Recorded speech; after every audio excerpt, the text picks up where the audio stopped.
Ladies and gentlemen, boys and girls, children of all ages, welcome to Robert Sports Show. I'm your host, Robert. Alright, the Ally 400 preview. Yeah, I know, it's like in 7 hours, 6 hours. Yeah, life, you know. Alright, so Ally 400 tonight, Nashville Super Speedway. We saw the truck race. Congrats to Carson Hostfire. We saw the Xfinity race. Congrats to AJ Allmendinger. There is a reaction to the Austin Hill Ty Gibbs video up. There's a reaction to Haley Deegan and Lil Salin up. Thought about putting a reaction to what Cole Custer said about AJ Allmendinger and the fact that the damage he had in that right rear quarter panel gave him an aero advantage. Apparently NASCAR didn't feel that way because they would have penalized him. We know in the past when NASCAR sees somebody, hip check a quarter panel, they have black flagged him and brought him in for it. When he was on pit road right after the incident, the NASCAR official was standing right there on the outside of the car, watching the repairs happen, not worried about it being anything.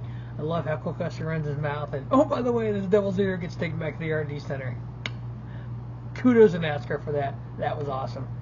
All right, 400 miles, 300 laps at Nashville Super Speedway.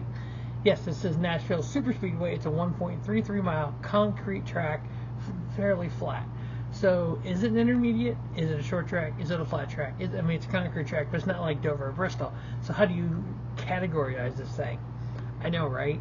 So, I'm looking at flat tracks. I'm looking at intermediate tracks. The intermediate can be a Darlington, which is 1.366. This is 1.33.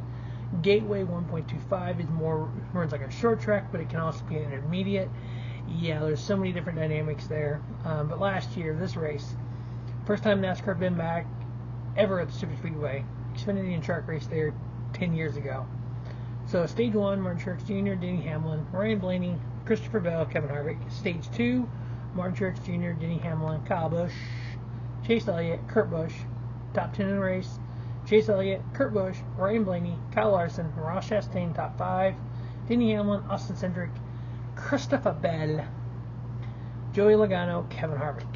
Now, there's been a lot to make about what happened last year. Pit strategy. You made people pit, people stay out, which changed the outcome of the race. That happens in every race.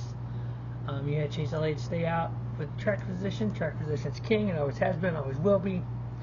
In the 2 races at Nashville, Kyle Larson, average finish, 2.5. 1 win. He won the first one. Ross Chastain, 3.5. Kurt Busch, 3.0. Don't know why I wrote that down. Kevin Harvick, 7.5. Chase Elliott, technically, average finish 7.5 with a win. But the first race in 2021, he finished 13th, had 5 loose lug nuts of the 20 lug nuts that were on the car. 3 or more results in DQ. He got DQ for it. Did it give him an advantage? Was it quicker in a pit stop? Do we know so NASCAR DQ'd him for it. We understand that. So when I'm looking at these stats, I actually figured 7.5 was his 13th and his first. Is it fair to give him credit for last place? Do we know it made that big a difference by them not tightening those? How loose were they? There's a lot of factors there. But NASCAR did officially DQ him, but I'm officially saying average finish 7.5. Christopher Bell, 8.5. Joey Logano, 9.5. Eric Almirola, 10.5. Ricky Stenhouse, Daniel Suarez, each 11.0. Austin Dillon, 13. Denny Hamlin, 13.5. Michael McDowell, 14.5. If you look at just the flat tracks, the last 13 races, that is next-gen stats only. When I do these comparisons, I do all next-gen stats. I think, to me, the Gen 7 next-gen car has changed the way some of this stuff is done. So I think the old stats are the old stats, the new stats is next-gen era only. There's just too big a difference between the 2 cars. The cream rises to the top at the end of the day. We know Henry Motorsports is going to be number 1. Joe Gibbs is right there. Pinty, all those over time. But I know at Sonoma, Martin Truex won. In next-gen stats, he wasn't in your road courses, but he's a road course king overall. So, right, wrong, or indifferent, that's how I do it, and that's how I see it. I'm wrong more than I'm right, but I'm right sometimes too. So flat tracks, 13 races last year, this year. Christopher Bell, 8.3, 2 wins. Joey Logano, 8.8 and 2 wins. Ryan Blaney, 9.3. Kyle Larson, 9.7 and a win. Kyle Busch, 9.8 and a win. Chase Elliott, 10.3 and 2 wins. Kevin Harvick, 10.6 and a win. Denny Hamlin, 11.6. Technically, per NASCAR, 1 win. I'm saying 2 wins. Again, Pocono, last year. Piece of tape on the front of the car under the wrap. Did it give him an aero advantage? I don't know about aerodynamics to say that. But was it against NASCAR rules and they DQ him and his teammate? Yes. So did Denny Hamlin win that race or didn't he? So I'm saying technically he crossed the finish line first. The car wasn't, as people would say, cheated up. No, I mean, it was a piece of tape. Come on now. Yes, it may have given aero advantage. It is technically disqualification. He technically didn't win. But, yeah, you know where I'm going with this. Ross Chastain, 11.7. Willie B, 12.0 and a win. Martin Truex Jr., 13.4. Chase Briscoe, 15.2 and a win. Now, in just intermediate tracks, this is like basically Darlington, Nashville, Homestead, Kansas, Charlotte, Vegas. I know I'm missing some. There's a bunch of them out there. Basically, where the great racing has been this last 2 years. 14 races on the intermediates. Denny Hamlin, 10.6 average finish, 2 wins. Willie B, 11.0 with 2 wins. Kyle Larson, 12.2 and a win. Ross Chastain, 12.2. Logano, 13.2 with 2 wins. Harvick, 13.2. Tyler Reddick, 13.8 and a win. Seabell, 14.1. Allmendinger, 14.2. Alex Bowman, 14.3. Martin Truex Jr., 14.3. Bubba Wallace, 14.6 and a win. But we know Bubba's had a lot of top 5s this year as that team progresses along. Going to look at points. Now, there are 33 drivers that are eligible to make the playoffs in NASCAR 2023 Cup Series. What I mean by that is you have to either attempt to qualify for every race and or have a waiver in order to be playoff eligible. The lower tier of this, there's a few people. Noah Gragson, he got a playoff waiver. Chase Elliott, he's technically got 2 playoff waivers. Alex Bowman's got a playoff waiver. Everyone else has attempted to qualify for every race. The only driver that's not on here is Cody Ware. We know he ran a chunk of races. We know he was suspended. What we don't know is if and when he'll come back. We also don't know if and when the legal system will take upon him. We don't know if and when he does come back, if he were to come back this year, if NASCAR would grant him a waiver based on what he was suspended for. Only time will tell on that one. To my knowledge, they didn't apply for a waiver, so I don't know if you have to apply first or if you can apply after, but we're not including him. BJ McLeod actually has not raced in every race, and he's not applied for a waiver, so he doesn't count. So those 33 drivers, 10 winners so far. Willie B with 3, Kyle Busch with 3, Truex and Larson with 2, Ryan Blaney, Christopher Bell, Denny Hamlin, Joey Logano, Tyler Reddick, Ricky Stenhouse, each with 1. Now, top 16 make playoffs. Either you get a win and you're in, or on points. Now, remember, we have 10 races left. So, technically, worst case, the craziest scenario you can come up with, we'll have 20 different winners this year. And we have 10 more different winners the rest of the year. That's impossible. I know. It's not going to happen. But we still could get to that 16, 17 different winners. We could have a regular season champion not win a race.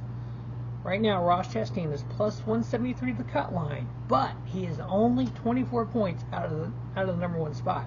If Ross Chastain can make up those 24 points as quick as he lost them, not win a race, but win the regular season championship, he is in the playoffs, regardless of how many winners we have. Kevin Harvick, same thing. He is plus 172 to the cut line, 25 out of the regular season lead. He can win the regular season championship without even winning a race. Back to Ross Chastain. He was not neutered. He said this on XM Satellite Radio. Justin Marks has said this on XM Satellite Radio. You just got to remember, at Darlington, he was leading when he took himself out. At Charlotte, he got into a 4 wide on pit road and got damaged to the right front corner and that car wasn't the same afterwards. He said that. His words on the radio, the car is not the same. At Gateway, they got stage points in the first 2 stages, yes. They had even Justin Marks said this, Ross said this, his crew chief said this. They set up for a 90-degree, sunshiny, hot day. It was not that. It ended up being like 85 and cool and cloud cover because there was a 2-hour lightning delay because I was there. They weren't in on the setup, and they just missed some things. 10th place at Sonoma. Nobody neutered Ross Chastain. He was the fastest guy in Nashville yesterday. So what happened? Did Rick Hendrick hand his balls back to him? I mean, come on. Ross had some bad weight last year. He had, out of the last 7 races, he had 3 top 20s. It was it. Piss poor performance. Lead him to the playoffs last year. But he can have bad races. He'll make them up. All right. 13 points right now is Chris Buescher, plus 102 the cut line. His boss, 14th, Brad Keselowski, RFK Racing. Great rebound from them this year, plus 96. Bubba Wallace, 15th in points, plus 26 to get a win today. And we hopefully will be in the playoffs. Again, yes, I know. Winning you're in, not necessarily, but more than likely, yes. Alex Bowman, plus 3, even missing those races. Daniel Suarez, minus 3. Ty Gibbs, minus 11. Michael McDowell, minus 14. Pretty darn close. The Dinger, minus 33. Austin Cindric, minus 39. Corey LaJoie, minus 40. Justin Haley, minus 47. Todd Gilliland, minus 52. Ryan Preece, minus 62. He can fall farther as far as I'm concerned. Elric Amarola, minus 71. Chase Elliott, minus 84. Can 84 points be made up in 10 races? Of course it can. But he has a bunch of people in front of him to try to point his way in. We'll talk about in just a minute his best option based on last year. Austin Dillon, 108. Harrison Burton, minus 112. Eric Jones, minus 141. Chase Briscoe, 148. Ty Dillon, 185. Noah Gragson, 188.